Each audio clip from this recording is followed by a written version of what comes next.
avec le capital étranger qui arrive. Si vous n'avez pas ça, vous faites tondre. Le capitalisme est impitoyable. Vous pensez qu'Alassane Ouattara ne le savait pas et n'a pas essayé? Je sais pas. Moi, je parle de mon expérience. Je vais faire référence à mon expérience en tant que dirigeant de groupe international et comment nous regardions les pays. Et j'ai décidé de rentrer dans certains pays et pas dans d'autres. J'ai mis d'ailleurs 3 ans chez Prudential à convaincre Prudential d'aller en Afrique. Donc moi, j'étais un Africain président d'un groupe qui n'avait aucune activité en Afrique, qui ne voulait pas y aller. Okay. Donc on a commencé par Prudential Ghana. J'ai souri l'autre fois quand je regardais à Cannes, parce que Prudential Africa faisait des publicités. Bon, c'est moi qui étais quand même à l'origine de ça. Et il y a eu beaucoup de discussions sur ce thème, et c'était pas facile de convaincre le conseil d'administration d'aller dans ce pays. On a commencé au Ghana, et puis ensuite au Kenya. Mais bon. Président Tidjane Thiam, aujourd'hui, nous savons que pas mal de jeunes en Côte d'Ivoire sont opposés à ce 4e mandat. Ces jeunes-là, aujourd'hui, font l'objet de violences de la part, malheureusement, de nos forces de l'ordre. Ce n'est pas moi qui le dis, ce sont les rapports d'Amnesty International. Nous sommes malheureusement aujourd'hui, si j'ai bonne mémoire, à notre 6e victime. En perte de vies humaines, Yamoussoukro, il y a eu 2 victimes. Et les populations de Yamoussoukro et les localités ivoiriennes, effectivement, oui, bien sûr, à qui on rend hommage. On regrette. Voilà, le sous-lieutenant à Deauville, précisément, Dagnogo. Effectivement. Mais nous constatons qu'au niveau des manifestants, nous déplorons, c'est pas macabre de compter les victimes, c'est un droit fondamental, l'article 20 de la Constitution ivoirienne. Alors... J'ai sorti mon téléphone, je voulais relire ce qu'a dit Amnesty International. Le recours à des interdictions générales des manifestations constitue un échec flagrant des autorités ivoiriennes à respecter le droit à la liberté de réunion pacifique. De telles interdictions générales sont présumées disproportionnées et violent les dispositions du pacte international relatif aux droits civils et politiques et de la charte africaine des droits de l'homme et des peuples, tous deux ratifiés par la Côte d'Ivoire. Juste un autre paragraphe. Toute restriction des manifestations publiques doit être légale, nécessaire, proportionnée et non discriminatoire. J'ouvre une parenthèse parce qu'on a vu que certains partis ont le droit de marcher. Oui, tout à fait. Donc non discriminatoire, c'est ça. Au lieu de les interdire, les autorités devraient respecter et faciliter les rassemblements pacifiques et veiller à ce que le maintien de l'ordre public vise à permettre aux rassemblements de se dérouler comme prévu dans un esprit de désescalade et de protection des participants. Je ne sais pas si vous suivez mes activités, mais le 9 août, on avait beaucoup investi, nous, le PDCI, pour que cette manifestation se déroule bien. On voulait la faire d'abord au plateau, place Réunion. On nous a dit non. D'abord, on l'a reportée. On l'a interdite. On a dit la reporter. On l'a reportée de bon cœur. On a changé l'itinéraire. On est allé à Yopougon. On est allé à Yopougon. Bon, je vous assure, j'avais un tel... J'ai enregistré un message. J'étais tellement heureux ce soir-là. C'est vrai, on vous l'a vu. J'ai mal dormi. Parce que rassembler autant d'êtres humains et que ça se passe de façon pacifique. Donc, on était fiers d'avoir organisé ces marches pacifiques. Donc, imaginez notre surprise quand le 2 octobre, on nous dit que les marches sont interdites. Mais enfin, pourquoi? Il y a eu la marche du 14 juin, qui a été un grand succès, qui a été totalement pacifique. Il n'y a même pas eu un caillou de jeté. La marche du 9 août, contre quoi? On dit ça pourrait y avoir de la violence. Mais quelle violence? Il n'y a de la violence que depuis cette interdiction. La Côte d'Ivoire était totalement paisible. Les gens mettaient leur pagne, PDCI, ils marchaient vraiment dans la bonne humeur. Même les forces de l'ordre, ça s'est bien passé. Moi, j'ai des retours, je sais ce que les forces de l'ordre disent à nos gens. Ils disent, ah, c'est bien, tout allait bien. Alors pourquoi ce durcissement? Et pourquoi mettre 44 000 Ivoiriens dans les rues? C'est de là que est venu le problème. Des corps habillés. Oui. Comprenez-vous la détresse, d'accord, de ces jeunes aujourd'hui qui s'opposent contre le 4e mandat? Totalement. Parce qu'à un niveau, la vie est simple. 4 n'est pas égal à 2, 2 n'est pas égal à 4. La compréhension de la Constitution des Ivoiriens, elle compte. Et la compréhension de la Constitution de la plupart des Ivoiriens, c'est qu'il y a une limite à 2 mandats. Voilà. Surtout qu'en 2016, lors de la révision, on leur a dit que ça resterait 2 mandats et qu'il n'y aurait pas de remise à zéro des compteurs. Ça, on a encore les affiches où c'était dit. C'était dit par le gouvernement qu'il n'y aurait pas de remise à zéro des compteurs. Quand, quelques années après, on se contredit et qu'on dit qu'il y a remise à zéro, mais les gens sont déboussolés, les gens sont perdus et puis ils ne comprennent pas. Donc on n'est pas arrivé à les convaincre, en tout cas, de la justesse de cette position. Et donc ils l'expriment en manifestant. Il y a un dernier point, tu permets Norbert. Tidjane Thiam, je lui dis, Monsieur le Président, vous permettez, Tidjane Thiam est représenté dans le subconscient d'une partie des Ivoiriens comme l'enfant, d'accord, l'enfant prodige, l'enfant talentueux, et aussi il porte un lourd héritage qui est celui de Félix Houphouët-Boigny. Voilà, on ne peut pas nier ce fait. Et il y a quelque chose qui me choque quand même dans cette situation dans laquelle nous sommes. Vous êtes très attaché à vos racines. À Yamoussoukro, par exemple, on vous a vu en présence des chefs Akoué et d'autres chefs, en fait, encore en Côte d'Ivoire. Nous avons une chambre des rois et chefs traditionnels. Et je pense que dans ces moments très importants, solennels, il faut qu'on revienne à nos principes africains. Non, c'est très important. Non, bien sûr. C'est très important. Alors, aujourd'hui, nous avons une chambre des chefs et rois traditionnels. On a l'impression que c'est aujourd'hui une caisse à résonance du pouvoir RHDP. Qu'est-ce que ça vous fait, vous? Ben, ça m'attriste, vous savez. Bon, parfois, je fais des commentaires, après, je regrette. Mais bon, je suis comme ça. Bon. Beaucoup de chefs ont été des supplétifs de l'administration coloniale. Moi, j'aime l'histoire, et je la connais. Chef de canton, il y en a beaucoup qui étaient des collabos. Donc, cette espèce de compromission, ah ben oui. Tous ceux qui connaissent la Côte d'Ivoire savent comment on était nommé chef de canton par l'administration coloniale. Donc, les choses n'apparaissent pas, dans le vide. Voilà.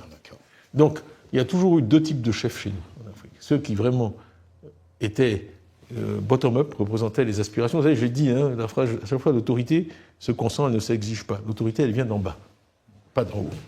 La vraie autorité, la vraie légitimité. Donc, il y a toujours eu des chefs vraiment légitimes, et des rois vraiment légitimes, c'est ceux qui s'occupaient de leur population, et puis ceux qui étaient nommés. Et les élus et les nommés dans la vie, c'est deux catégories qui sont très différentes. Et malheureusement, il y a beaucoup de gens qui sont nommés. Donc, pour en revenir, moi je crois que, roi ou pas roi, chef ou pas chef, aucun Ivoirien ne peut voir des Ivoiriens être battus, comme moi les images que j'ai vues ces derniers jours, et rester indifférent. Voilà, être roi, chef, cuisinier, chauffeur, ça m'est égal. C'est en tant qu'être humain même, vous avez un minimum d'humanisme, ce sont des images qui vous soulèvent le cœur. Les images qu'on a vues ces derniers jours. C'est des images qui vous soulèvent le cœur et on ne devrait pas voir ça. Alors cette tension que vous évoquez entre l'égalité et légitimité, si j'ai bien compris, comment va-t-elle pouvoir se dénouer après samedi C'est une réponse simple et décevante, mais c'est le dialogue. Il n'y en a pas d'autre. Houphouët-Boigny explique ça 1000 fois, même à la fin des guerres les plus féroces, il faut s'asseoir et discuter. On a tous vu ce qui vient de se passer à Gaza. Ça a atteint un paroxysme. Pendant un moment, on pensait que cette crise ne serait pas résolue, les otages ne reviendraient jamais. Israël, qu'est-ce qui s'est passé là? M. Trump a appelé M. Netanyahou, ils ont appelé Hamas. Et Hamas et Israël, qui étaient en guerre totale, aujourd'hui Hamas remet des otages, des corps d'otages à Israël. Tous les conflits de l'histoire de l'humanité se terminent de la même façon, à un moment ou à un autre. Alors, c'est ce que disait Houphouët-Boigny, il faut faire l'économie de ce qu'on voit là actuellement. Des Ivoiriens battus, sauvagement. Sauvagement. Même s'ils avaient commis des délits, il y a un habeas corpus, ils ont des droits à l'intégrité de leur corps. On ne peut pas battre des êtres humains comme ça. Donc, on n'est pas au Moyen-Âge, et il faut sortir de là. Et je sais que, vraiment, ce n'est pas une critique des forces de l'ordre, parce que moi, j'ai beaucoup de respect pour les forces de l'ordre ivoiriennes. Je crois que dans leur vaste majorité, elles sont républicaines, attachées à une certaine légalité. Mais il faut éviter de les utiliser contre la population ivoirienne. Oui, mais cet appel au dialogue que vous renouvelez ce soir, votre porte-parole principal, Soumaïla Brédoumi, a passé toute cette campagne électorale et même la pré-campagne électorale à le lancer, cet appel, en vain.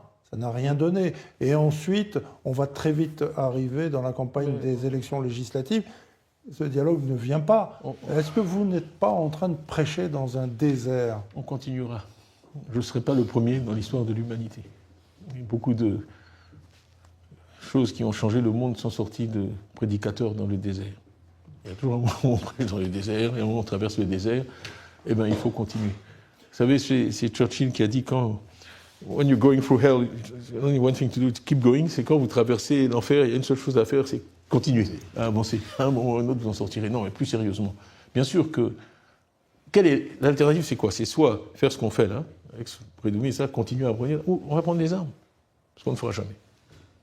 Okay? Donc, il n'y a pas d'autre... Quand on est pour la paix, il n'y a pas d'autre choix. Combien de temps le président Houphouët-Boigny a prôné le dialogue pour l'Afrique du Sud?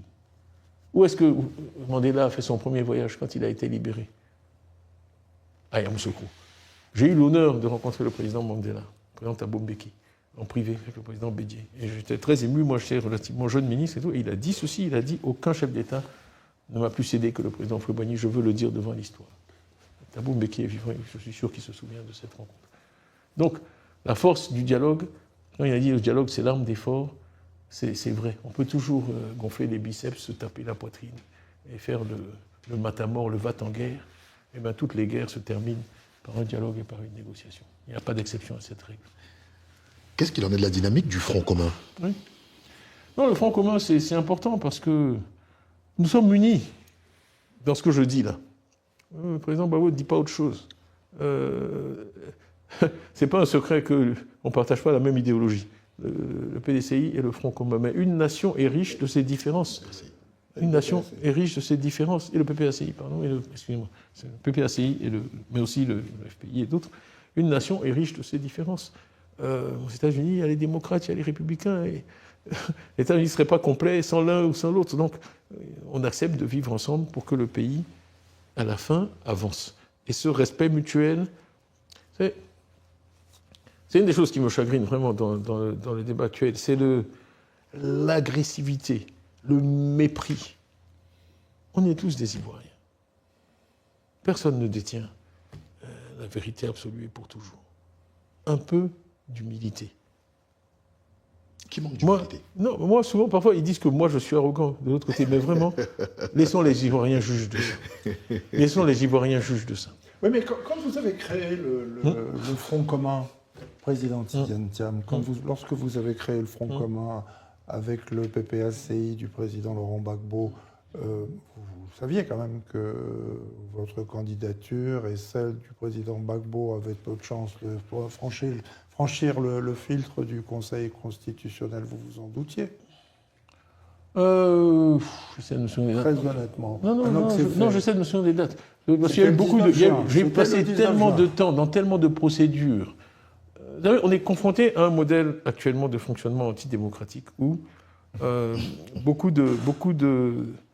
on sème la zizanie au sein des partis d'opposition. Vous savez, il y a différents modèles d'autocratie.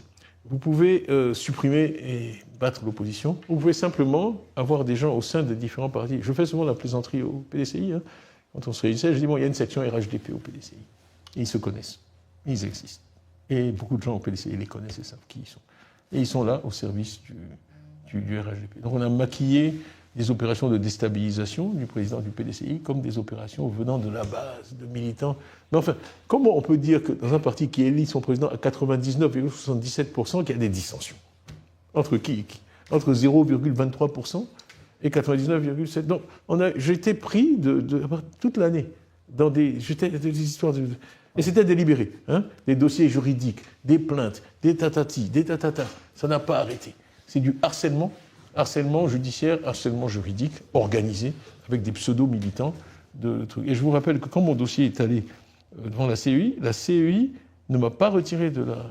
Il y avait une plainte de 150 militants du RHDP qui demandaient que je sois retiré de la liste électorale. La CEI ne l'a pas fait. Elle a arbitré en ma faveur.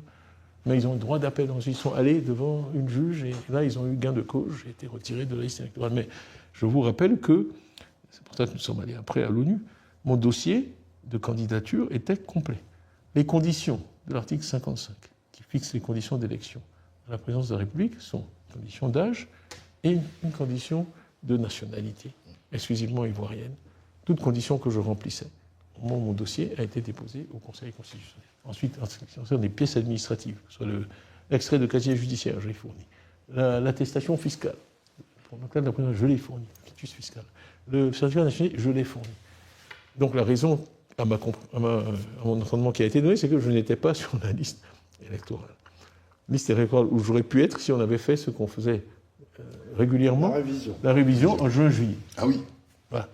Donc vraiment, et le président Gbagbo, enfin en tout cas dans mon cas, voilà, le PDCI il m'a présenté comme candidat, il pense que c'est une candidature légitime, mais maintenant nous n'avons pas le droit dans notre démocratie ivoirienne, voilà, de contester les décisions du Conseil constitutionnel. Outre le financement, en fait, d'accord, du PDCI-RDA, que vous aviez effectivement dénoncé par la loi des financements du parti, nous constatons, en dehors du coup d'État de 1999, où le président Henri Konan-Bédié était pendant un exil assez court, je pense à peu près sur 1 an et demi, à peu près, nous constatons aujourd'hui le PDCI-RDA tenir sur ses pieds. Vous aviez évoqué en off la décentralisation en termes de management. Est-ce qu'aujourd'hui, le président Tidjane Thiam est en France, peut-il encore compter sur ses soldats en ce qui concerne le maintien du parti et la gestion du parti sans être physiquement sur place? J'en suis sûr. Malheureusement, notre parti a dû souvent dans son histoire, être confronté à des difficultés. Je pense que le nom Péchou vous dit quelque chose. Oh bah bien sûr. Vous avez évoqué les chefs traditionnels. Voilà. Donc, quand le président Oufoué a été dans la même situation, ici à Paris, moi je connais ceux qui faisaient la navette entre Abidjan et Paris. Ils sont venus à Yamoussoukro avec des mitraillettes pour l'enlever, qui s'est enfermé dans sa chambre, qu'il a dû appeler le procureur général à Dakar. Tout à fait, effectivement. De là, qui lui a sauvé la vie. Après ça, il est parti en France pour ne plus revenir, puisqu'il savait qu'on voulait l'assassiner. Bon. Donc, et le PDCI est toujours là. Ok. Donc, le PDCI a dans son ADN une capacité, je dirais, si je peux me permettre de choisir, de bons dirigeants, et ensuite à fonctionner face à l'adversité. C'est pas facile. Bien sûr qu'on préférerait. Moi, j'aime mon rôle de président du PDCI. Vraiment, les gens m'ont vu arriver tous les matins au bureau, et d'ailleurs, ça a étonné les gens que je sois aussi présent au PDCI. Oui, j'étais là tous les matins, je travaillais pendant 15 heures, tous les jours. On a beaucoup accompli, franchement, en 1 an et demi.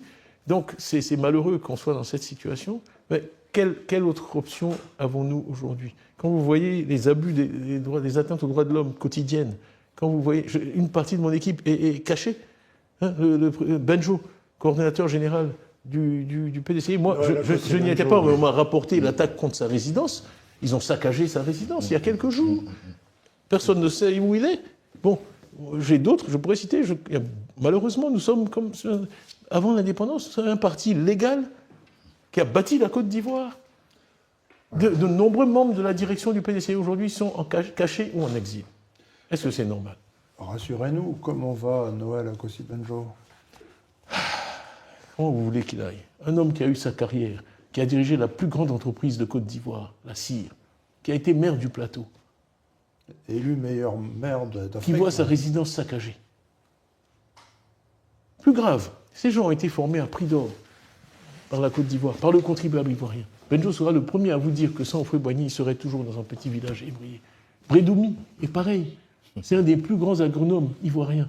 Il a été formé à prix d'or par la Côte d'Ivoire. Il était un parmi 11 qui sont allés aux États-Unis faire leurs études cette année-là. Moi, il m'a raconté, je connais toute sa vie. Bon. Est-ce que vraiment notre pays a tellement de talent qu'il peut se passer de ce genre de personnes et les pourchasser? C'est pas comme ça que la Côte d'Ivoire doit être gouvernée. Ceux qui croient que c'est un bon modèle, eh bien, ils se trompent. Et aujourd'hui, s'il y a une désaffection des Ivoiriens vis-à-vis d'eux, si les Ivoiriens n'ont plus confiance en eux, s'ils font des meetings où il n'y a personne, c'est à cause de tout ça. Les législatives, peut-être Bon, les législatives, Norbert, j'éviterai pour l'instant. Je vais rester dans le tempo, en fait, d'accord de l'actualité, si tu le permets. Alors, que dites-vous des personnes qui disent que Tidjane Thiam est un novice en politique et aujourd'hui, il mène le PDCI à la banqueroute? Écoutez, moi, d'abord, chacun a le droit d'avoir son opinion, mais clairement, je ne dirige pas le PDCI tout seul. J'ai expliqué qu'une des choses dans lesquelles je crois beaucoup, c'est le travail en équipe. C'est évident que je n'ai jamais dirigé de parti politique avant aujourd'hui, mais c'est comme ça dans beaucoup de domaines dans la vie. Avant de faire quelque chose, vous n'avez jamais fait. Je suis entouré d'une équipe très solide. Mais bien avant, vous aviez fait de la politique. Oui, j'avais fait de la politique aussi avant. Mais moi, je suis très modeste, très humble. Et je travaille beaucoup avec les anciens. Il se trouve que j'en connais un certain nombre. Des gens comme Émile Canton-Bourbon, on a été ministres ensemble. Ici, il y a bien grand, on a été ministres ensemble. Il y en a beaucoup qui m'ont connu aussi, jeune. Ils m'ont vu travailler. Ils ont vu avec quel sérieux je travaillais. Et c'est des gens qui ont beaucoup contribué à mon élection et ils me donnent des conseils tous les jours. Personne n'a la science infuse. Personne ne sait tout. Alors, peut-être que je suis un hypnotiseur, parce que, donc, pour arriver à convaincre 99,77% du PDCI de courir à sa perte, bon, alors on pense que les gens du PDCI ne sont pas très intelligents. C'est pas ce que je pense. Non, en fait, c'est 2 années, c'est un peu moins de 2 années qui viennent de se passer. Comment vous ont-elles changé? Non, moi je crois d'abord que franchement, on a obligé le pouvoir à utiliser des artifices tellement gros pour m'éliminer que 78% des Ivoiriens sont contre, dont 66% des électeurs du RHDP. Alors, vous savez, il y a un truc que les Américains disent beaucoup, c'est blame the victim. C'est dans une situation où quelqu'un est une victime de quelque chose, vous mettez le blâme sur la victime. Moi, je suis une victime dans cette histoire. Et le PDCI aussi. Okay, le PDCI s'est choisi un président qui pensait être un bon président, et en tout cas, l'engouement qu'on a suscité chez les Ivoiriens, les 169 000 parrainages que j'ai eus, je suis le candidat qui a eu le plus de parrainages en Côte d'Ivoire. Plus que le président de la République. Les 75 000 adhérents sont des gens réels qui existent. À mon avis, le million qu'on a mis dans les rues à Yopougon le 9 août. Donc, c'est pas. Ça vous a galvanisé. Oui, c'est pas un rêve que j'ai eu tout seul de faire ça. Moi, quand je vois des gens traverser la rue pour me dire, moi, je m'intéresse maintenant à la politique grâce à ce que vous dites depuis 1 an ou 2, je suis très fier, très heureux. C'est pour ça que je me suis engagé dans ce combat. Je pense que, honnêtement, après, c'est difficile de. Vous me demandez. D'abord, je vais arrêter parce qu'il faut demander à d'autres ce qu'ils pensent de mon action. C'est difficile de s'auto-évaluer. Très difficile. Parce que certains se disent, après tout ce qu'il a subi, peut-être qu'il a envie de. Non. Exactement. Non. Dans les bruits de couloir. Voilà, de repartir. Non, mais écoutez, comme je suis un être humain. Horizons. Je suis un être humain, évidemment qu'il y a beaucoup de choses qui me déplaisent. Mais je ne vais pas retourner. Bon, vous savez, j'ai écrit un livre récemment, malheureusement, il est en anglais, il arrivera en français à un moment. Mais si vous lisez ça, vous saurez que ma vie n'a pas exactement été une promenade de tout repos jusqu'ici. J'ai affronté un certain nombre d'épreuves. Ouais, voilà. Donc vous êtes déterminé pour l'avenir. Absolument. Je vais pas. Alors, cela me rassure, Norbert. Il y a un point qui est très important. Vous aviez évoqué, vous faites référence beaucoup à l'histoire. On va certainement aller dans un élément historique, mais qui est en parallèle avec notre réalité géopolitique. Lors d'une interview, vous avez évoqué le cas, en fait, d'accord de l'approche avec les pays de la sous-région, l'AES en l'occurrence. Vous êtes inspiré, en tout cas, de la maîtrise et de l'approche géopolitique du président Félix Houphouët-Boigny.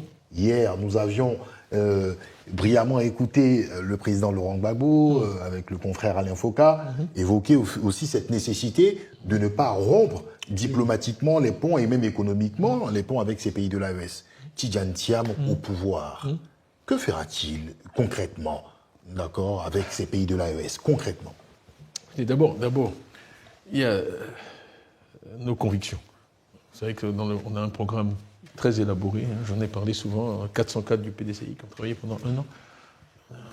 Je pense qu'on conduise le PDCI à sa perte, on va vraiment vers quelque chose de concret. Et un des premiers thèmes, c'est une Côte d'Ivoire en paix à l'intérieur de ses frontières et en paix avec ses voisins. On en a fait un objectif essentiel, c'est le premier de notre programme. Donc il faut être en paix avec ses voisins. Et ça passe par le dialogue. Ça va revenir comme leitmotiv, mais ça passe par le dialogue.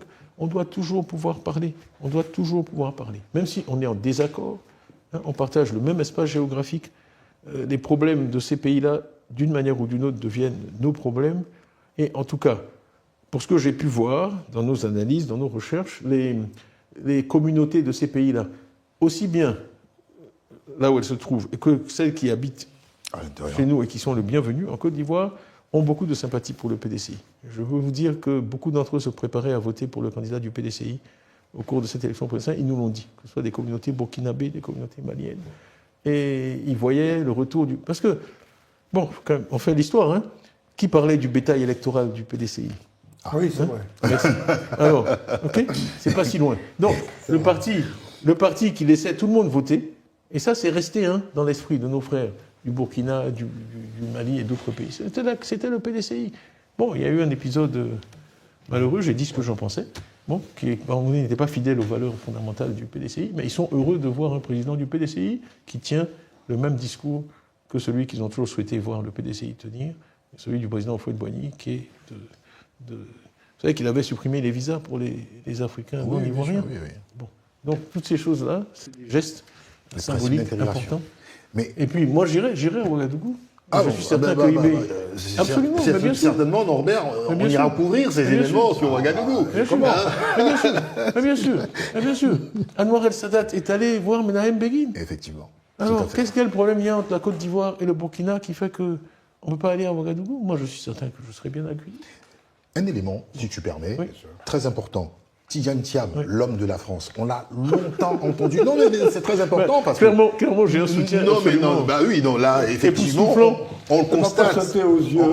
On constate qu'il est bel et bien l'homme de la France.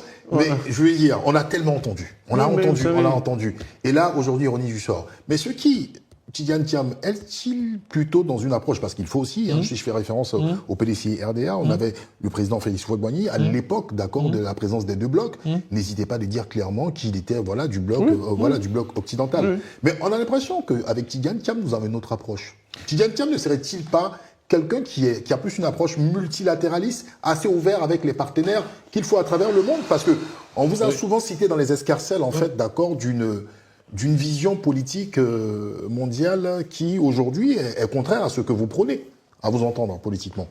Je ne peux pas être responsable de ce que les autres disent que je pense. Moi, je m'exprime souvent. Oui. J'aimerais bien quand même entendre le président Tidjane Thiam sur ce point. Non, pour moi, c'est pas aussi simple que ça. D'abord, je pense que la représentation qu'on fait là de président Houphouët n'est pas correcte. Vous savez qu'il avait de bonnes relations avec Ceausescu en Roumanie, il avait de bonnes relations avec Tito en Yougoslavie, je le sais très bien. Il avait de bonnes relations avec l'Inde, donc il y avait un ancrage, effectivement, mais c'était surtout pour l'économie de marché. Hein, oui. Il avait été communiste par opportunisme. Je suis désolé, on n'ennuie pas peut-être les spectateurs avec ces rappels historiques. Non, mais c'est très important. Il avait été communiste par opportunisme. Par opportunisme. Bon, après il a rejoint l'UDSR de François Mitterrand en 1954. Et c'était, comme il disait lui-même, c'était un riche planteur. Donc un riche planteur communiste qui avait la seule voiture américaine de la colonie de Côte d'Ivoire, ça n'allait pas très bien ensemble. Donc lui-même était un entrepreneur. Ceux qui ont vu les plantations de Toubokro, l'ananas, le pactage, tout ça, savent que c'était un chef d'entreprise, en plus d'être un président. Donc il y avait ce côté-là qui rejetait l'aspect collectiviste du communisme. Mais il reconnaissait aussi que le communisme avait apporté un équilibre par rapport à l'impérialisme, bien sûr, des pays capitalistes. Et il a toujours il a toujours entretenu de bonnes relations avec tout le monde. Donc moi, c'est ma philosophie aussi. C'est clair, hein, je ne vais pas raconter d'histoire. Moi, je suis pour l'économie de marché. Il n'y a pas de problème. J'étais patron d'entreprise, il irait mal de dire autre chose. Pourquoi je suis pour l'économie de marché? Parce que c'est quelque chose, parfois, les gens dans le système un peu français ne comprennent pas. Parce que l'économie de marché, contrairement à ce que les gens pensent, elle est en faveur du petit et du faible. D'accord. Parce que la compétition, c'est une bonne chose. La compétition, on va rentrer dans des discussions. La compétition, écoutez, chacun est ses fruits. Il y a tellement, je peux donner tellement de faits à l'appui de ce que je dis là. Ok, les blocages, les privilèges, les barrières ne profitent qu'aux forts. Ok, les faibles, ils ont intérêt à ce que les choses soient ouvertes. Ok, la politique agricole commune. On m'a interdit un moment d'aller en Europe parce que je parlais tellement contre la politique agricole commune. Parce que je disais toujours que j'étais prêt à abandonner tous les budgets d'aide à condition que l'Europe ouvre son marché aux produits agricoles africains. D'accord ? Ça, c'est la compétition.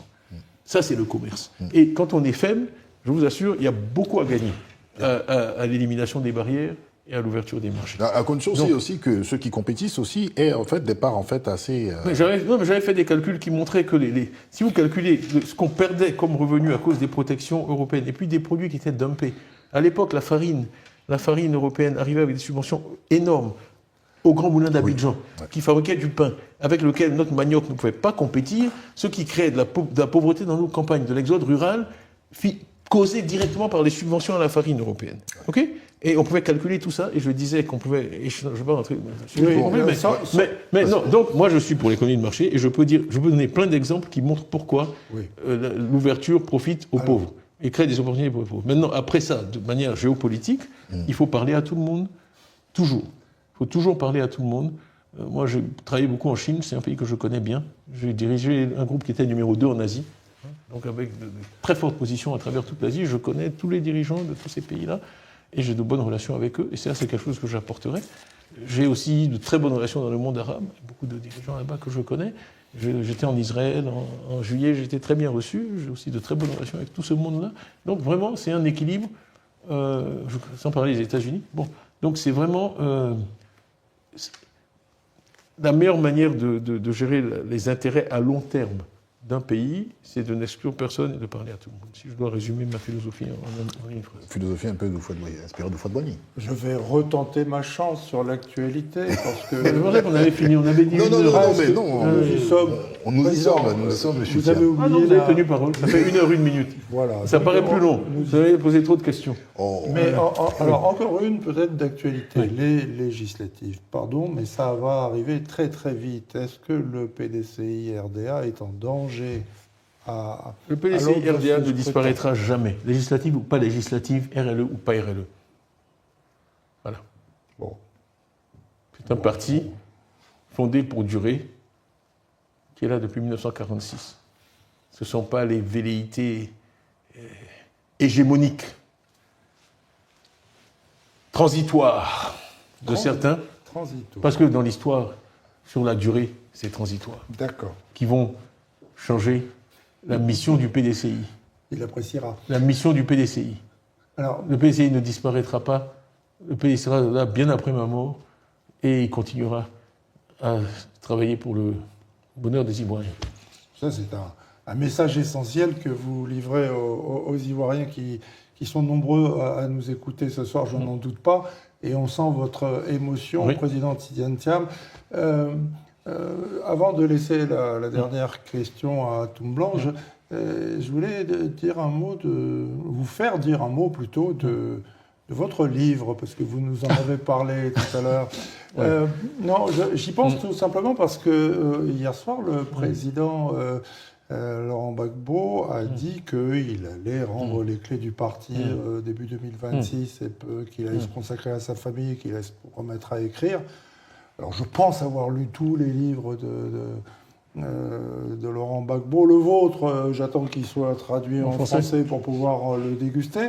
J'ai eu beau chercher dans ma bibliothèque, je n'ai pas trouvé de bouquin signé Alassane Dramane Ouattara. Je ne désespère pas. Mais cet appétit pour la chose littéraire, comment s'explique-t-il, vous qui êtes un mathématicien, un polytechnicien, qu'est-ce que vous nous cachez? Écoutez, j'ai eu la chance cet après-midi d'avoir la visite de 3 de mes camarades de terminale. Voilà. Et on a vraiment passé un bon moment. Je ne dirai pas leur nom, mais il y en a un qui a amené son fils, et puis sa belle-fille et son petit-fils, et il m'a demandé d'être le parrain de son petit-fils, donc j'étais très touché. Et ce sont des gens qui me connaissent depuis que j'ai 16-17 ans, donc ils vous auraient dit que moi j'étais un littéraire contrarié. Un littéraire contrarié. Absolument. Tous ceux qui ont fait des études avec moi savent que là où j'étais le meilleur, même à Polytechnique, même partout, c'était dans les matières littéraires, le français, le latin, etc. Donc voilà. Donc je suis malheureusement. Bon, c'est un peu. Vous connaissez les gauchers contrariés, mais non, moi je suis un littéraire contrarié. Non, je voulais pas. Un scientifique littéraire. Oui. Un littéraire Donc j'ai une passion pour vraiment, tous mes professeurs le savaient, pour la littérature. Voilà, je vous dirais en off quelque chose d'autre. Je ne vais pas dire d'ici, je vais me tomber dessus. Mais j'aime beaucoup les livres, j'aime beaucoup la lecture.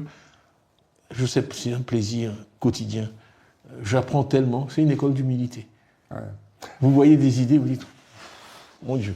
Moi, tous les jours, je retire de nouvelles idées et vraiment de nouveaux enseignements des lectures que j'ai. J'ai passé ce virus à mes enfants et c'est un des plus grands plaisirs. Et c'est pour ça que l'éducation, quand je parle des 47% d'analphabètes en Côte d'Ivoire, ça me travaille. C'est qu'une société est riche de ça, la lecture, mais c'est indispensable. Avoir accès à l'intelligence de toutes ces personnes qui nous ont précédés. Bien sûr. C'est de Sénèque, hier j'ai vu un truc sur Sénèque, bon, voilà, et de toutes les cultures. Non, de toutes les cultures, que ce soit la Chine, que ce soit l'Afrique, que ce soit le truc. Il évoque tout le temps d'Orléans. Et ça, c'est vraiment.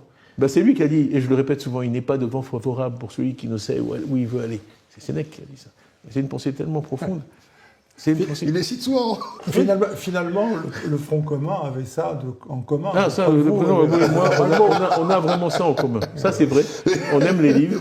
Et vous parliez de la France. Je pense que la France, comme tous les pays, a de grandes forces, certaines faiblesses aussi. Une de ses grandes forces, c'est sa littérature et le goût qu'elle nous a transmis pour les livres. Et ça, je l'assume.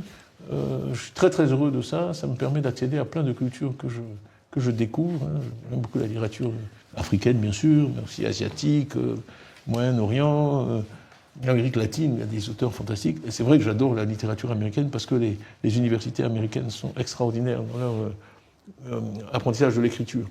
et le professionnalisme qu'ils mettent dans bon, vous voyez, c'est une passion. En tout cas, Oui, oui. c'est au moins autant que le foot. La littérature. Cette année, c'est la littérature hongroise, hein, parce que le prix Nobel de littérature est hongrois. C'est Allez, vrai. et Bon. nous avons promis, Vincent, de rendre l'antenne C'est vrai. au bout d'une heure. Donc, C'est vrai. je te laisse C'est vrai. le privilège de l'ultime question. Alors, moi, j'ai été vraiment ravi, hein, d'accord, parce qu'on est quasiment au terme de cette interview. Il y a eu beaucoup de choses qui ont été évoquées pour, en fait, revenir à ce moment-là qui est assez important. Je dirais pas l'absence, mais le refus du PDCI-RDA, du Front commun, à cette mascarade électorale. Hein. C'est ainsi que le président Laurent Gbagbo a nommé le braquage électoral, le coup d'État civil. Et le président du PDCI a dit on ne s'exprime pas de la même façon, mais nos idées convergent dans ce sens-là. Moi j'aimerais que le président Tidjane Thiam, solennellement, s'adresse aux Ivoiriens, parce que des gens diront que c'est un moment particulier parce qu'il y a un contexte électoral, mais c'est un moment aussi où les lois et la Constitution est piétinée. Je vous remercie, parce que j'étais un peu triste, en fait, du ton léger de notre conversation. On plaisantait, alors qu'il y a des gens qui croupissent en prison. Et je ne veux jamais l'oublier. Bon, c'est vrai que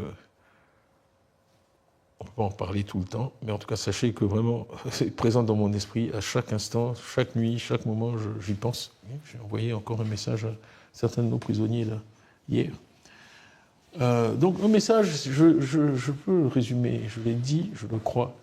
J'ai dit, une autre Côte d'Ivoire est possible, et elle sera. Une autre Côte d'Ivoire est possible, et elle sera. Le message que j'ai pour nos compatriotes, c'est qu'il faut garder espoir. Je sais que c'est difficile.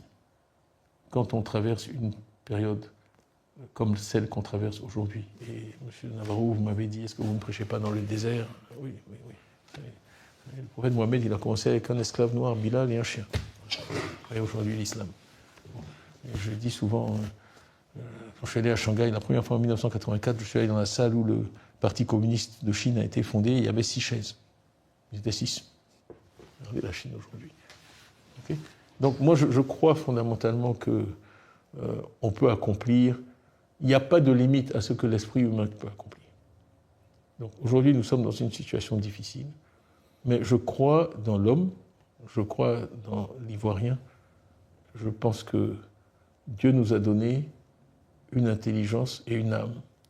Et vraiment, c'est l'appel que j'ai lancé aux autorités, à vraiment s'élever au-dessus des contingences et des problèmes de court terme, pour penser à tous ceux qui nous ont précédés, aux souffrances qu'ils ont endurées, pour que nous soyons indépendants et pour les rendre fiers.